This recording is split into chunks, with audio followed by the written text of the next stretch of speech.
창세기 28장 21절로 22절과 마태복음 23장 23절입니다. 제가 봉독해 올립니다. 내가 평안히 아버지 집으로 돌아가게 하시오면 여호와께서 나의 하나님이 되실 것이요 내가 기둥으로 세운 이 돌이 하나님의 집이 될 것이요 하나님께서 내게 주신 모든 것에서 10분의 1을 내가 반드시 하나님께 드리겠나이다 하였더라. 화 있을진저 외식하는 서기관들과 바리새인들이여, 너희가 박하와 회항과 근체의 11조는 들이되 율법에 더 중한 바 정의와 긍휼과 믿음은 버렸도다. 그러나 이것도 행하고 저것도 버리지 말아야 할지니라. 아멘. 이제 대한민국 정상화는 이제부터 시작됩니다. 어제 대통령께서 이제 대통령 관저로 돌아오셨습니다. 돌아오셨고 이제 우리가 기각이냐 헌재만이 남았거든요. 기각이냐 아니면 각하냐. 기각이라고 하는 말은 심의를 해보니까 이것은 붙일 이유가 없다, 재판할 거리가 안 된다, 그럴 때 우리는 각하라 그러죠. 그러나 심의를 하지 않고 이건 뭐 심의 하나 마나 그냥 이건 다 포기해야 돼. 그래서 이걸 하는 것을 우리는 각하라 그럽니다. 근데 사실은 이번에 각하가 되는 게 아니라 기각이 돼야 합니다. 왜냐하면 각하가 되어지면 뭐가 되는 거예요? 다시 또 고소할 수 있습니다. 기소할 수 있는 거예요. 그래서 이번에 완전 기각이 되어져서 대통령이 복권되고 그리고 29명 탄핵 소추되신 분들이 정상의 위치로 돌아가고 그리고 또한 대한민국 입법부가 개혁이 돼야 됩니다. 사법부는 부정해서 부패해서 그들이 바른 정의감, 공의가 흘러가도록 해야 하고 그리고 행정부는 백성들의 편리를 도모하면서 아름다운 대한민국을 이룩할 수 있도록 기도 많이 해주시면 대단히 감사하겠습니다. 그래서 우리 대한민국은 이제 정상화하는데 이제부터 왜 시작이라고 저는 그렇게 감히 이야기하느냐.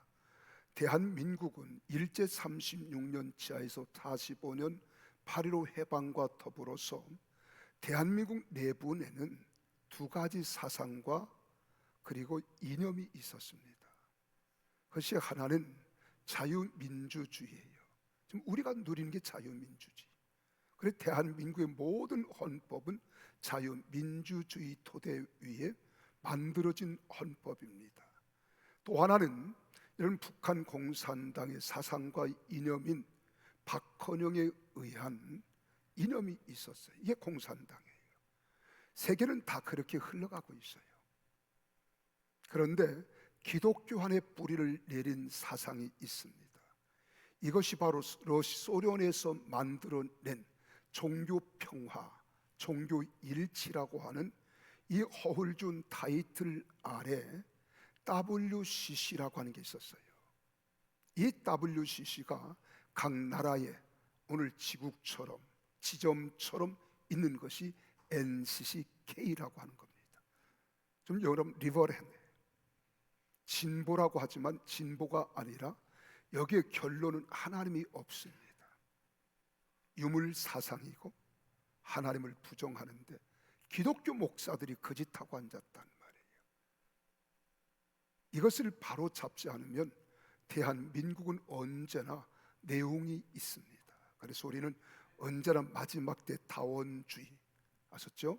어느 종교든지 다 구원이 있다라고 주장하는 것이 다원주의 사상이에요. 마지막 때는 기독교인들이 가장 경계해야 할 일이고 이 부분을 가장 우리들이 지혜롭게 분별해서 여기서 이겨내야 우리 주님 오실 그날에 승리할 줄로 믿습니다. 그래서 다원주의와 싸우는 게 영적 싸움인 거예요. 이런 걸 소홀히 여기면 안 돼요.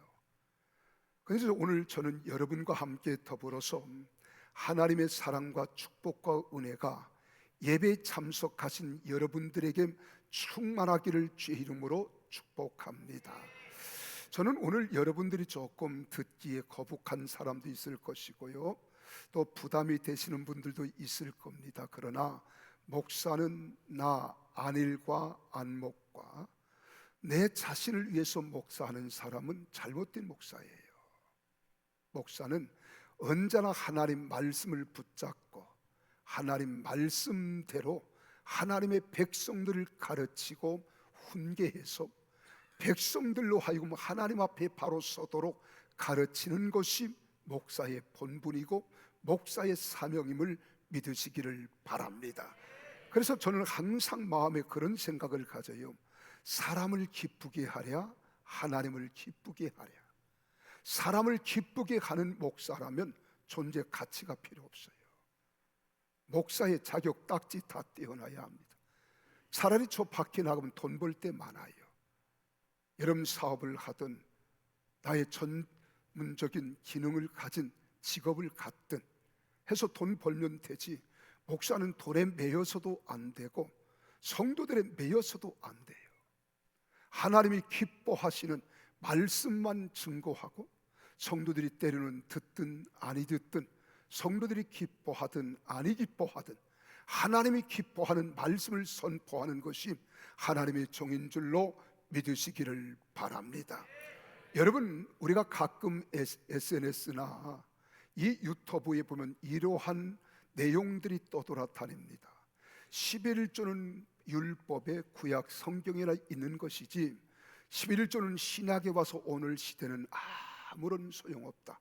그래서 11조를 강조하고 11조를 설교하고 11조를 말하는 목사는 잘못된 목사요, 잘못된 신앙이다.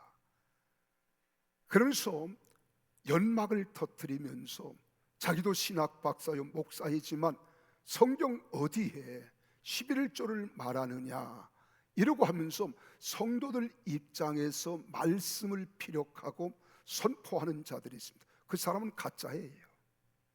가짜예요. 오늘 여기 본문 23절에 그러잖아요. 지금 이 말씀은 사두개인들 또 바리새인들에게 우리 주님이 하시는 말씀입니다. 서기관들에게 하시는 말씀이에요.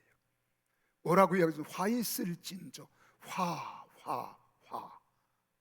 저주란 말이에요. 이런 사람은 저주가 있다는 거예요.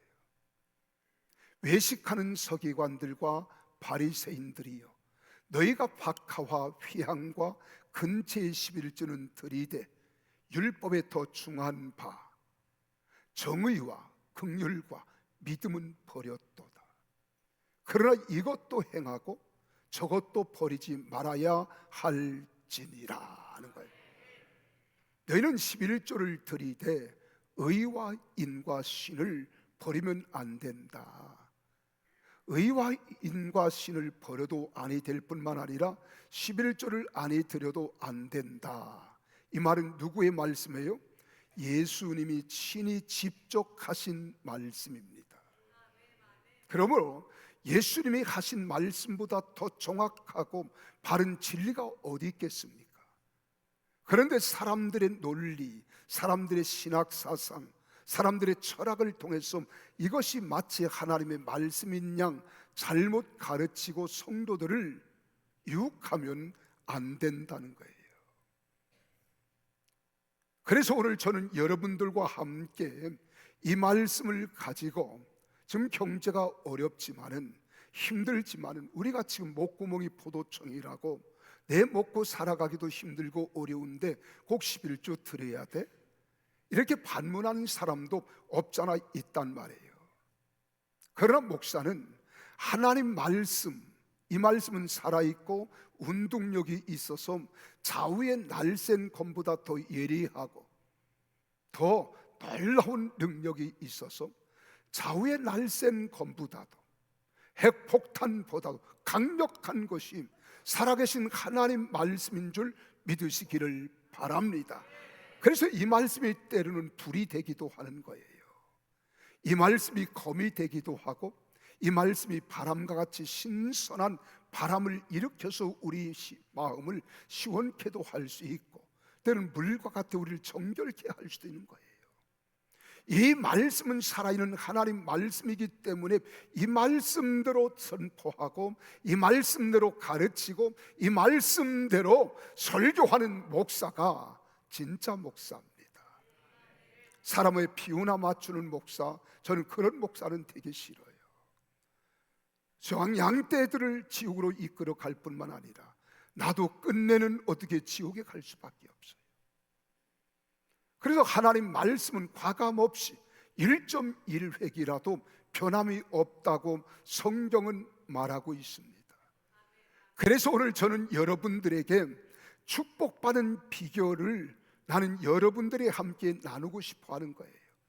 그래서 온전한 11조를 통한 복이 과연 무엇인가? 사람은 이 땅에 살아가는 날 세 가지에 매여 삽니다. 그 첫째는 건강에 매여 사는 거예요. 건강 중요합니다. 나는 여러분들이 다 건강하기를 예수님 이름으로 축복합니다. 의학적으로는 약 1만 2,400여 가지가 우리 몸에 질병이 있다 그래요. 내 일생 동안 이 병과는 상관없이 건강하게 사는 사람들이 있어요. 또 어떤 사람은 한 몸에 여러분 그 1만 2,400여 가지의 이 많은 질병 가운데 많은 병을 몸에 담고 고통을 당하는 사람도 있습니다. 그러나 나는 우리 사랑하는 성도들, 하나님을 경외하고 믿음으로 살아가는 여러분들은 이 많은 질병 요소들이 있을지라도 이 질병과 하나도 상관없이 건강하게 살아가시는 성도들이 되어지기를 주님의 이름으로 축복합니다. 아멘한 사람만 그렇게 될 줄로 믿어요. 이제 아멘하신 분은 소용없어요. 두 번째로는 여러분 물질이라고 하는 겁니다. 사람들이 세상의 물질에 매여 살게 되어 있어요. 세상을 살아가면서 물질은 꼭 필요하지만 우리가 이 물질을 신처럼 받들어 높일 필요는 없습니다. 근데 요즘 만몬 사상을 가지고 많은 사람들이 물질 만능주의를 외치는 것이 20세기에 들어와서 더 강력해진 거예요. 21세기를 우리는 살아가고 있습니다. 그런데 아직도 물질의 노예가 되어진 사람들이 세상에 많아요. 이 물질이면 다 되는 줄 알아. 물질이 전부인 양 착각해 사는 겁니다. 물론 물질은 우리가 세상을 살아가는 동안에 돈은 필요합니다. 그래서 돈 하다 보면 돌고 도는 거예요. 그래서 돈 하는 거예요. 이게 만문 사상입니다. 네, 돈은 꼭 필요하지만 그러나 이것이 우리의 생명과 비교할 바는 아닙니다. 그래서 우리가 필요한 만큼 필요에 의해서 필요를 따라 우리는 물질이 필요한 거예요. 그 이상은 우리의 욕심입니다. 근데 사람들은 욕심에 만족이 없어요. 그래서 구멍난 곳에 물을 분 것과 같고요, 한강에 돌 던지기입니다. 오늘 우리는 이런 물질이 필요하지만 물질의 복은 하나님 필요 적절한 상황에 따라 하나님이 채워주시는데 어느 때 주시는가, 그걸 바로 하는 게 중요해요. 그리고 우리가 세 번째는 세상을 살아가면서 여러분 우리가 명예라는 것도 있어요. 세상에서 우리가 끊임없이 거침없이 아름답게 열려져야 되는데 때로는 턱턱 막힐 때가 있어요. 묶여서 전진하지 못할 때가 있습니다. 그럴 때 우리는 풀어 제키고 싶고 열어 제치고 달려가고 싶지만 세상은 다 그렇게 우리 마음대로 되지 않더라고요. 그래서 요한 3서 2절에 사도 요한은 이렇게 말합니다. 사랑하는 자여, 내 영혼이 잘됨과 같이 내가 범사에 잘되고 강건하기를 내가 간구하노라. 여러분 영혼이 잘되면 범사도 잘된다는 거예요. 육체도 건강할 줄로 믿으시기를 바랍니다. 그래서 하나님이 주시는 축복 가운데 우선순위가 있습니다. 그 우선순위의 첫 번째가 뭐냐? 영혼이 구원받아 하나님 나라에 들어가는 거예요.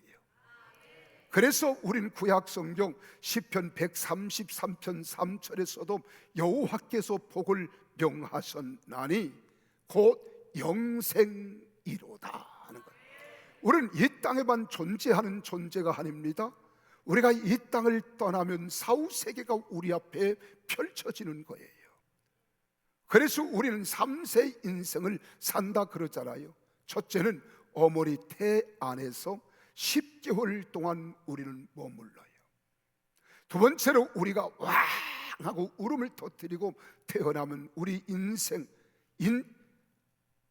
인명은 제천이라고 하나님 손에 달린 사람의 운명을 이 땅에 우리는 진행하며 사는 겁니다. 이것이 70년일 수도 있고요, 80년일 수도 있고 100년일 수도 있어요. 근데 성경에 우리 120년까지 인간이 타락하고 노아 이후에 수명을 120년으로 하나님이 주셨다고 성경은 말하고 있습니다. 이것으로 끝나는 게 아니에요. 이 세상은 누구나 한 번 왔다 가는 건 정한 이치입니다. 그러나 우리에게는 영원한 하나님 나라, 영광의 나라, 거기에는 영원히 하나님이 통치하는 아버지 나라가 있는 줄 믿으시기를 바랍니다. 이게 영생의 복이란 말이에요. 나는 여러분들이 이 복을 다 누리며 살아가기를 주의 이름으로 축복합니다. 근데 다 누리는 게 아니에요.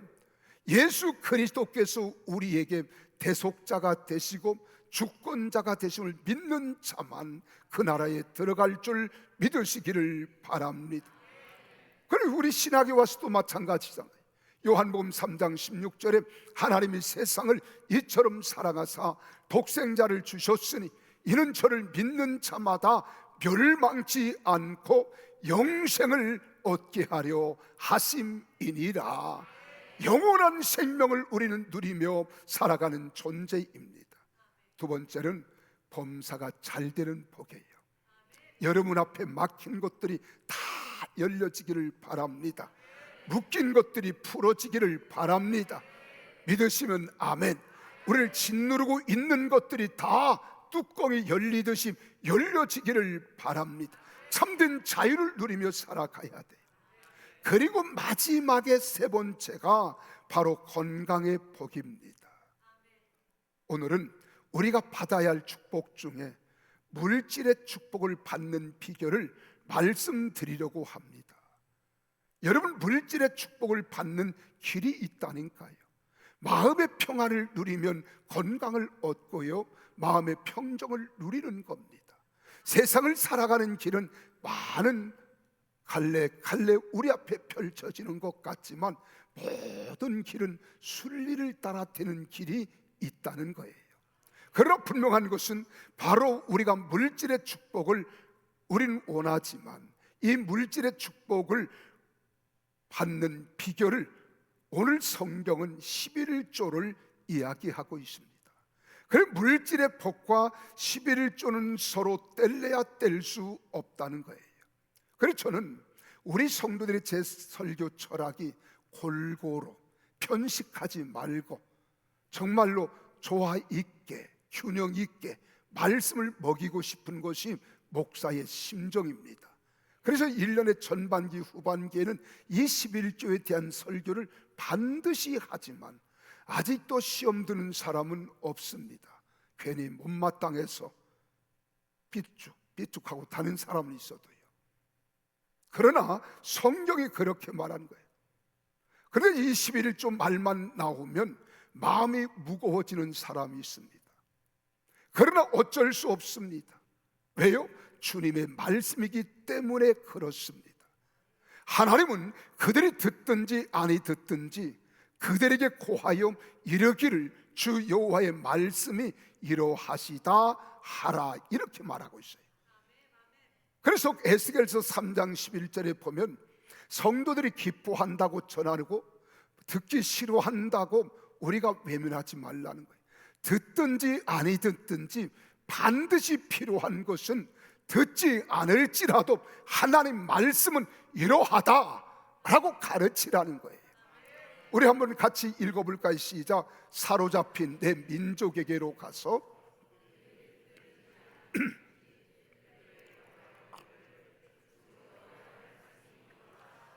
믿으시면 아멘. 여러분, 또 교회들에게 공통적으로 하시는 말씀이 있습니다. 이것이 계시록 2장과 3장에 보면 7교회를 소개하면서 마지막에 귀 있는 자는 성령이 교회들에게 하시는 말씀을 들을지어다. 이 말씀을 듣고 말씀을 지켜 이기는 자들에게는 반드시 하나님이 거기에 따른 상당한 보상을 하나님께서 해주시겠다고 약속하시는 거예요. 그래서 11조에 대한 말씀을 전하면 대개 3가지 반응이 나타납니다. 그 첫째는 긍정적인 믿음의 사람들이 있어요. 우리에게 귀한 말씀 주시는구나. 그리고 이 말씀을 듣고 나도 온전한 11조를 드려서 정말 복된 삶을 살아야 되겠다고 결심하는 사람들이 있어요. 나는 여러분들이 다 그렇게 되기를 예수님 이름으로 축복합니다. 두 번째로는요, 전혀 반응하지 않는 사람들이 있습니다. 자기와는 아무런 관련이 없는 말로 일축인단 말이에요. 그냥 흘러 보내고 마는 사람입니다. 마치 길바닥에 떨어져 씨앗과 같아서 사단이 말씀을 빼앗아 버리기 때문에 한 귀로 들었다가 한 길로 흘러버립니다. 그리고 별로 관심을 갖지 않아요. 무관심하니까 그 말씀은 마음의 밭에 뿌려지기보다는 마귀라고 하는 놈이 그 말씀의 씨앗을 앗아간다고 성경은 말하고 있는 거예요. 그리고 세 번째로, 이런 말씀, 이런 설교를 드리면 꼭 시험에 드는 사람이 있습니다. 여러분, 헌금 강조한다고, 목사가 헌금밖에 모른다고, 그리고 비평하고 불평하면서 스스로 시험 구덩이에 빠지는 사람이 있습니다. 그러나 우리 평택 순복음교회 가족들은 그런 분이 한 분도 없기를 예수님 이름으로 축복합니다. 오늘 제가 드리는 말씀은 나의 말이 아닙니다. 기록된 하나님의 말씀입니다. 살아계신 하나님의 능력의 말씀을 그대로 전해드리기 때문에 오늘 예화도 안 하고 다른 잡다한 소리 하지 않고 성경에서는 어떻게 말하고 있는가, 이 말씀을 우리가 새겨 듣고 이 말씀을 마음밭에 뿌려서 30배, 60배, 100배의 결실을 맺기를 주 이름으로 축복합니다. 그래서 마태복음 13장 22절 23절에 보면 가시떨기에 뿌려졌다는 것은 말씀은 들으나 세상의 염려, 재물에, 유혹의 말씀이 막혀서 결실하지 못하는 자요. 좋은 땅에 뿌려졌다는 것은 말씀을 듣고 깨닫는 자니 결실하여 어떤 것은 100배, 어떤 것은 60배, 어떤 것은 30배가 되느니라 하시더라. 할렐루야. 왜 많은 사람들이 이런 말씀을 듣고 그 말씀대로 순종하지 못합니까? 바로 세상의 염려와 재리와 유혹의 말씀이 막혔기 때문이라고 성경은 말하잖아요. 그러나 반대로 말씀을 듣고 은혜가 됩니다. 깨달아집니다. 그리고 순종하는 자는 30배, 60배, 100배예요. 최소한 몇 배? 30배 납니다. 사람은 그렇게 말합니다. 믿죠 봐야 본전이라고. 장사하는 사람들이 3대 거짓말 가운데 하나잖아요. 처녀가 시집 안 간다는 거. 요즘 많이 안 가요. 장사하는 사람들이 한 푼도 안 남기고 파는 거라고. 사람들의 마음을 유혹하잖아요. 남기지 않은 장사하는 사람 어디 있겠습니까? 근데 성경은요, 반드시 최소한 30배는 하나님이 주시겠다고 약속하시는 거예요. 근데 하나님이 하시는 것은요, 우리에게 사실대로 말씀하는 거예요. 그래서 갈라디아서 6장 7절에 보면 우리 주님이 말씀합니다. 심은 대로 거둔다. 그래서 사람이 무엇을 심든지 심는 대로 거두리라. 뿐만 아닙니다. 마태복음 16장 27절에서는 행한 대로 갚으리라 하는 거예요. 행한 대로. 그러나 하나님은요 헛소리 하잖아요. 빈말하지 않습니다.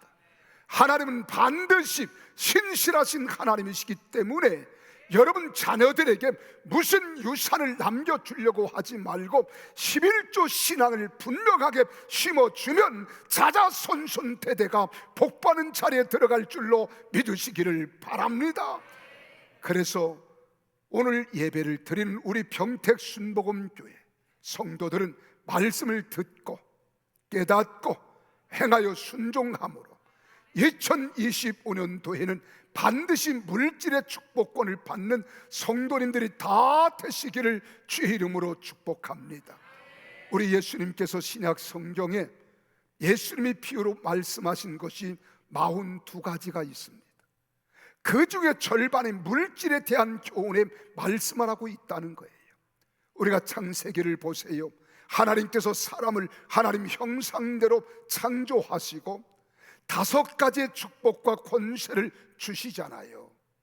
그래서 창세기 1장 26절에서는 우리 형상대로 우리 모양대로 우리가 사람을 만들자 이렇게 계획하시고 27절에 가서는 다 같이 읽겠습니다. 시작. 하나님이 자기 형상 곧 하나님 형상대로 사람을 창조하시되 남자와 여자를 창조하시고 28절 하나님이 그들에게 복을 주시며 하나님이 그들에게 이르시되 생육하고 번성하여 땅에 충만하라 땅을 정복하라 바다의 물고기와 하늘의 새와 땅에 움직이는 모든 생물을 다스리라 하시니라. 할렐루야. 5가지 복 가운데 여러분 첫 번째, 세 번째까지는 모든 동물이든 식물이든 사람이든 공통적인 똑같습니다. 생육하라 번성하라 땅에 충만하라. 이게 우리의 본능이잖아요. 근데 사람에게만 유독 4번째, 5번째는 사람에게만 하신 말씀이에요. 그 4번째가 땅을 정복하라는 거예요. 나는 여러분들이 땅을 정복하는 비전과 꿈을 이루는 성도들이 다 되시기를 바랍니다. 우리 옆 사람과 인사하며 땅을 정복합시다. 이게 비전이란 말이에요. 꿈을 마음껏 펼쳐나가야 되는 거예요. 그리고 마지막 5번째로 땅의 모든 생물을 어떡하라? 다스리라는 거예요. 하나님이 여러분과 나에게 특별히 주신 하나님의 특권이요 은혜인 줄 믿으시기를 바랍니다. 그래서 우리가 신구약 성경 66권에 보면 구약과 신약이 1189장으로 되어 있어요. 절수는 31,173절입니다. 아무리 이 말씀을 뒤져봐도 하나님이 우리 인간들에게 잘못 살라고 하신 것은 한 것도 없습니다. 그뿐만 아니라 성경에는 하나님께서 우리 인간들에게 32,500가지의 축복을 약속하셨습니다. 근데 모두가 다 뭔 줄 아십니까? 조건부라는 거예요. 조건부. 이 조건부. 이미 나는 너희를 구원했다. 너희 죄를 사함받게 했다. 너희를 자녀 삼아 주었다. 이제 너희는 자녀답게 살아가기 위해서는 이 약속을 너희가 지켜 행하라 이 말이에요. 아멘이십니까? 행하라는 거예요. 그대로 축복의 알매기만 주실 것이 아니라 내가 내게 명하는 율례와 법도를 지켜 행하면 이렇게 말합니다. 또 아니면 접속사로 그리하면 이런 말을 많이 쓰고 있어요. 반드시 하나님 복을 주시겠다는 거예요. 이 말씀을 믿으면 아멘 하십시다. 그럼 말라기 3장 7절 12절에 기록된 말씀을 보세요. 수입의 온전한 11조를 드리면 나머지 9은 하나님이 온전히 지켜주심으로 사람들에게 존귀 여김을 받으면서 낭비 없이 가볍게 가치 있게 축복이 임할 것이라고 말씀으로 약속하잖아요. 거기 5가지가 무엇입니까? 첫째는 하늘문을 열어주시겠대요. 나는 여러분들이 하늘문이 열려지는 역사들이 있어지기를 주의 이름으로 축복합니다. 왜 하늘문을 열어주시느냐? 쌓을 것이 없도록 부어주시려고. 그리고 세 번째는 메뚜기를 금하여 너희 토지 소산을 먹어버리지 못하게 해주시겠다는 거예요. 좀 먹지 못하게 하겠다는 거예요. 헛되이 손실되지 않도록 해주시겠다는 거예요. 그리고 네 번째는 밭의 모든 포도나무 열매가 기한절에 떨어지지 않게 하시겠다. 우리가 돈을 좀 모으려고 하는데 가정에 우환이 찾아오는 것, 사고가 일어나는 것 하나님이 다 막아주시겠다는 거예요. 하나님이 지켜주시겠다는 거예요. 이 사실을 믿으시기를 바랍니다. 그리고 마지막 5번째로 땅의 아름다워짐으로 모든 이방인들이 복되다 하리라 라고 하겠다는 거예요. 세상 모든 믿지 않은 63만의 우리 평택 시민들이, 우리 평택 순복음교회 성도들이 11조 생활하며 믿음으로 바르게 살아감으로 하나님이 축복하실 때에 여러분들을 바라고 복된 사람이라고 칭할 수 있기를 주의 이름으로 축복합니다. 이런 소리를 우리가 들어가며 살아야 될 것 아니에요. 이런 소리 들으면 입가에 미소가 지지 않나요? 꽃이 피지 않나요? 우리 옆 사람 보고 적어도 이런 소리 듣고 삽시다. 그럼 밑도 끝도 없이 이런 소리 듣고 살자면 뭘 이렇게 물어봐야 될 거 아니에요? 뭘? 11조를 드리면 하나님이 그렇게 해주시겠다는 거예요. 우리가 하나님을 믿고 실천하면 이렇게 해주겠다는 거예요. 이게 말라기 3장 7절에서 12절에 기록된 말씀이에요. 이 말라기는 구약성경 39권 가운데 맨 마지막에 있습니다. 창세도 물론 이런 말씀이 아브라함을 통하여 야곱을 통하여 기록해 놓았지만 또 성경 곳곳에 있지만 왜 마지막 말라기에 가서 이 말씀을 이렇게 강조하고 있을까? 너희가 한번 시험해 봐라. 이렇게까지 주님 말씀할까? 가만히 생각해 보니까 이 11조 설교만 하고 11조 이야기만 하면 탈도 많고 말도 많아. 하도 시험 드는 사람 많으니까 말라지 말라고 말라기에 기록해 놓은 거예요. 말라지 말라고. 아멘이십니까? 우리가 하나님을 믿고 교회 나오는 것은 살아계신 축복의 하나님을 믿고 영적 육적으로 복을 받기 위함입니다.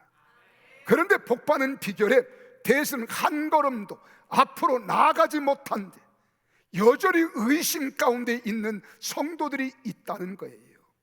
이제부터는 모든 의욕을 버리고 적극적이고 긍정적인 신앙으로 말씀대로 순종하여 물질의 축복을 받아 물질의 염려 없이 세상을 살아가는 승리자의 삶이 되기를 예수님 이름으로 축원합니다. 그러면 어떻게 해야 우리가 이렇게 하나님께 드릴 수 있을까? 그 첫째는 따라합시다. 11조를 드릴 때는 오직 믿음으로 드리자. 무엇으로 드리자? 믿음으로. 여러분, 11조는 율법이 아닙니다. 아브라함은 멜기세덱이라는 제사장에게 온전한 11조를 드림으로 말미암아 큰 축복을 받은 장면이 창세기 14장 18절에 20절에 기록하고 있어요. 그가 전쟁에 나아가서 전쟁에서 전리품을 가져온 것 가운데 11조를 드렸다는 겁니다. 또 뿐만 아닙니다. 야곱은 루스 광야에서 꿈에 하나님을 만납니다. 그때부터 11조를 드리는 것을 하나님께 소원합니다. 열심히 실행함으로써 축복의 사람이 되었다고 창세기 28장 오늘 본문 15절부터 22절에 기록하고 있는 거예요. 여러분, 믿음이 무엇입니까? 믿음은 우리들의 삶에 하나님을 가장 먼저 두는 겁니다. 우선순위에 드는 거예요. 제일 먼저 하나님을 생각하고 그 말씀대로 사는 것이 믿음입니다. 그래서 하나님이 주신 계명 중에 첫째가 뭐예요? 내 앞에 다른 신을 내게 두지 말라고 하시는 겁니다. 그러므로 믿음이 있을 때만이 온전한 11조를 드릴 수 있다는 거예요. 믿음으로 온전한 11조를 하나님께 드림으로 우리가 하나님을 사랑하는 증거, 믿음을 가지고 있는 증거를 나타내 보이는 겁니다. 여러분이 11조를 드릴 때 아까운 생각이 들 수 있습니다. 다른 생각 때문에 11조를 드리지 못할 수 있습니다. 그렇다면 이미 그 사람은 믿음을 상실한 사람이라는 거예요. 믿음이 있는 것 같지만 그렇지 않다는 겁니다. 그래서 로마서 1장 28절에 그렇게 말합니다. 같이 한번 읽어봅니다. 시작. 또한 그들이 마음에 하나님 두기를 싫어하며 하나님께서 그들을 그 상실한 마음대로 내버려 두사 합당하지 못한 일을 하게 하셨으니 라고 말하는 거예요. 하나님 앞에 온전한 11조를 믿음으로 드린다는 것은 곧 자신을 믿음으로 드리는 것을 의미합니다. 온전한 11조를 믿음으로 드린다는 것은 자기를 부인하는 것입니다. 자기 십자가를 지는 것이며 주님을 따르는 신앙 고백임을 믿으시기를 바랍니다. 그러므로 믿음으로 온전한 11조를 드리는 사람은 믿음과 확신의 축복을 얻게 되는 겁니다. 나는 여러분들이 다 그렇게 되기를 예수님 이름으로 축복합니다. 두 번째로는 11조는 철저하게 감사함으로 드리는 거예요. 온전한 11조는 감사함으로 드려지는 겁니다. 감사할 줄 아는 사람에게 축복의 기적은 일어납니다. 하나님께 대한 진정한 감사의 표현은 하나님의 것을 하나님 것으로 인정하며 감사의 마음으로 온전히 드려지는 행위라고 하는 거예요. 우리를 보세요. 여러분, 우리가 감사할 게 한두 가지가 아니잖아요. 우리가 저녁에 잠자리에 눕기 전에 조용히 무릎을 꿇고 우리 침상 마루에서 기도해 보세요. 얼마나 주님의 은혜가 많아요.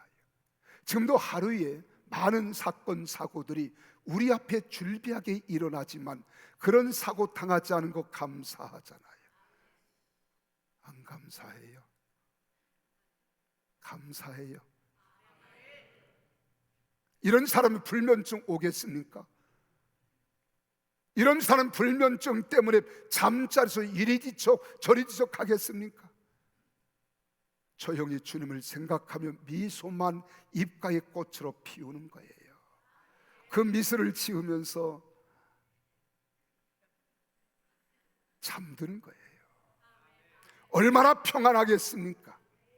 여러분, 우리가 지난 한 해에 교통사고 사망자가 얼마인 줄 아십니까? 4만 명이 넘어요.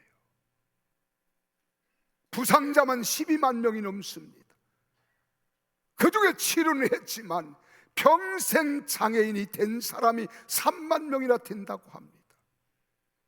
지금 세계에서 먹을 것이 없어 굶주려 죽는 사람이 하루에 3만 명이 된대요. 그런데 나의 생명과 건강, 우리의 가족, 우리의 자녀, 그리고 기업, 우리가 좋은 것들을 모두 하나님께서 우리에게 은혜로 주셨다는 것, 이런 것에 대한 은혜를 감사함으로 하나님을 섬기며 보답할 줄 아는 마음으로 드려지는 11조가 하나님이 기뻐하시는 진정한 11조인 줄로 믿으시기를 바랍니다. 그래서 역대하 31장 2절에 여러분, 회장문에서 섬기며 감사하며 하나님께 11조를 드리는 장면이 7절 8절까지 나오는 거예요. 우리가 감사함으로 하나님께 11조를 드릴 때에 하나님께서 하늘에 축복의 문을 여시고 환충일을 금하여 주시며 귀한 절에 과실이 떨어지지 않게 하시고 쌓을 것이 없도록 부어주시는 은혜가 임하기를 예수님 이름으로 축복합니다. 그래서 세 번째로 우리는 감사함을 넘어 즐거움으로 드려질 때 온전한 11조가 되는 거예요. 역대하 31장 5절 말씀을 보세요. 주님이 그렇게 말합니다. 다 같이 한번 읽어볼까요? 시작. 왕의 명령이 내리자 곧 이스라엘 자손이 곡식과 포도주와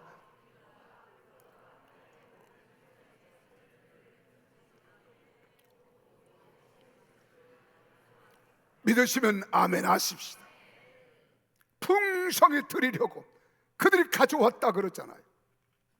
그래서 고린도서 9장 7절에 각각 그 마음에 정한 대로 할 것이요 인색함으로나 억지로 하지 말지니 하나님은 즐겨내는 자를 사랑하시느니라. 할렐루야. 온전한 11조를 드릴 줄 모르는 사람은 하나님 앞에 인색한 마음을 갖게 된다는 겁니다. 억지로 드리는 것은요 하나님께서 기뻐 받지 않습니다. 우리가 하나님께 드리되 어차피 드리는 거라면 즐거운 마음으로 하나님의 것을 하나님께 드릴 때에 삶의 기쁨이 넘쳐날 줄 믿습니다. 할렐루야. 내 아멘 소리 잘 안 할 줄 알았어요. 부담이 되니까 그런 거예요. 그러나 믿음으로 하십시오. 하나님이 역사할 줄로 믿습니다. 11조는 내 것이 아닙니다. 하나님의 것입니다. 그러므로 11조를 드리지 않는 것은 하나님의 것을 도적질하는 거라고 성경은 분명히 말하잖아요. 한번 물어볼까요? 도둑놈이 좋은 사람이에요? 나쁜 사람이에요? 우리 옆 사람 보고 도둑놈 같은가 아닌가 한번 봐봐요. 그렇다고 보지 말고 얼마나 무한하겠어요. 여러분 성경이 그렇잖아요. 여러분 11조는 억지로 기부하는 것 아닙니다. 적극적인 바른 신앙을 가지고 하나님의 것을 하나님께 마땅히 올려드리는 기쁨을 체험할 수 있기를 주의 이름으로 축복합니다.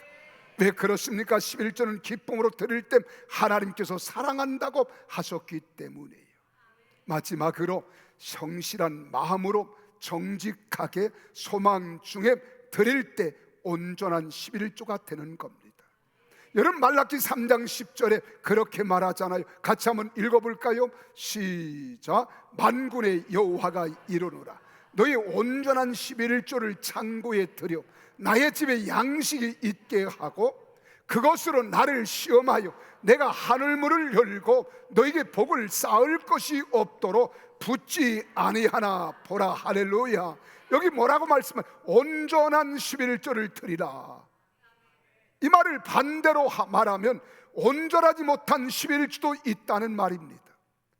오늘 여기 마태복음 23장 23절에 서기관들 바리새인들이 11조는 드렸지만 온전한 11조를 드리지 못했다는 거예요. 당시의 유대인들이 11조는 열심히는 하였지만 성실한 마음, 온전한 마음으로 하지는 못했습니다. 이 말을 다른 말로 속된 말로 하면 애누리가 있었다는 거예요. 형식적인 11조, 내 마음대로 감하기도 하고 깎고 하면서 드렸다는 것입니다. 하나님은 말씀합니다. 누가복음 6장 38절에 너희가 헤아린 그 헤아림으로 너희도 헤아림을 도록 받을 것이라고 했습니다. 하나님은 진실하시고 정직하시며 성실하신 하나님이시기 때문에 성실한 마음으로 우리가 정직하게 소망 중에 드리는 사람에게 넘치도록 축복해 주시는 분임을 믿으시기를 바랍니다. 그래 어떤 사람은 11조를 하나님의 것인데 내 것이냐 이것 가지고 도네이션 하는 사람들이 있어요. 이 11조 가지고 선한 일에 쓰겠다고 구제하는 데 쓰는 사람이 있어요. 이 11조 가지고 내가 몸담아 말씀을 먹고 자라는 영적인 예배당에 드린 것이 아니라 여러분 고향교회 돈 문다고 드리는 분도 있습니다. 다 잘못된 겁니다. 온전한 것이 아니에요. 그래서 오늘 역대하 31장 6절 7절에 그렇게 말하잖아요. 유다 여러 성읍에 사는 이스라엘과 유다 자손들도 소와 양의 11조를 가져왔고 또 그들의 하나님 여호와께 구별하여 드릴 성물의 11조를 가져왔으며 그것을 쌓아 여러 더미를 이루었는데 셋째 달에 그 더미들을 쌓기 시작하여 일곱째 달에 마친지라. 얼마나 풍성하게 드렸으면 이런 놀라운 역사가 있었습니까? 얼마나 놀랍습니까? 여호와께서 이스라엘 백성에게 복을 주셨습니다. 그 남은 것이 이렇게 많이 쌓아졌다는 겁니다. 우리들의 11조 신앙은 어떻습니까? 우리들의 가정생활이 풍요로워지고 수입이 올라가고 해마다 씀씀이도 높아만 가는데 어째서 11조와 감사와 추정 예물은 3년 전이나 5년 전이나 어떻게 똑같을 수 있습니까? 의례적으로 습관적으로 체면상 하는 11조나 헌금은 하나님이 기뻐하지 않는다는 겁니다. 기억하십시오. 그뿐만 아닙니다. 11조는 단돈 10,000원도 드리지 않으면서 내가 여러분 직분자라고 한다면 얼마나 가증되고 불성실한 사람입니까? 구약시대는 하나님께 제사를 드리기 위해서 제물을 가져오면 제사장들이 이 제물이 하나님이 기뻐 받으실 만한 제물인지 아닌지 검사를 해서 합격이 되어야만 제물로 드릴 수가 있었습니다. 만약 그 양이나 짐승이 흠이 있다거나 얼룩 무늬가 있다거나 상처가 있으면 제물로 드릴 수가 없었습니다. 절름발이 드릴 수 없었습니다. 가장 우수하고 가장 좋은 것으로 구별하여 성실한 마음으로 드려야 했습니다. 그럴 때 좋은 것으로 채워주실 것을 믿고 소망 중에 드릴 줄 알았다는 겁니다. 온전한 11조를 드릴 줄 아는 사람에게는 늘 풍요로운 의식 가운데 살기 때문에 불만과 불평하지 않습니다. 마음에 고통이 없습니다. 온전한 11조를 드리는 사람치고 생활의 축복을 체험하지 못한 사람, 이 땅에 한 사람도 없다는 사실을 믿으시기를 바랍니다. 사랑하는 성도 여러분, 정말 하나님이 기뻐하시는 온전한 11조 생활을 가는 신앙의 삶을 살아가시기를 예수님 이름으로 축복합니다. 오직 믿음으로 하십시오. 철저하게 감사함으로 하십시오. 즐거운 마음으로 성실하고 정직한 마음으로 소망 중에 온전한 11조 생활 신앙으로 살 것을 결단하시고 실천하시는 성도들이 다 되시기를 예수님 이름으로 축원합니다. 그럴 땐 놀라운 삶의 변화가 일어납니다. 생활의 기적이 일어납니다. 2025년도에는 우리 모두 온전한 11조를 드리면서 하나님께 영광을 돌리고 여러분의 가정은 넘치는 축복을 받아 누리며 즐기며 베풀며 영광을 돌리는 한 해가 되기를 주의 이름으로 축원합니다. 그렇게 되기를 원하시면 아멘 하십시다. 우리 옆 사람과 인사합시다. 온전한 11조를 드려 큰 복의 사람이 됩시다.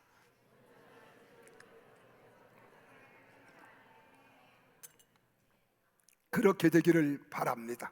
기도하십시다.